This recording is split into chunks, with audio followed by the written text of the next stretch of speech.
So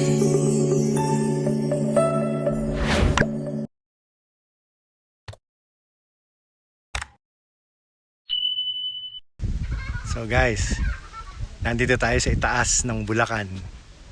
Tingnan nyo, very nice. Ganda, grabe. Isa part na yung Quezon City yun eh. Ayan oh, ang ganda, grabe.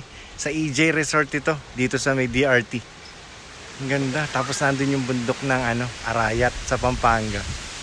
Ang ganda dito sa lugar na to. Ang presko, ang lamig ng hangin, parang nasa Tagaytay. Very nice. Mura pa ang rates nila. Tingnan niyo sa kanila sa EJ Resort. Meron sila Facebook. Tapos lagay ko rin yung link sa baba. So pwedeng tawagin sa kanila. Ang ganda. Very nice.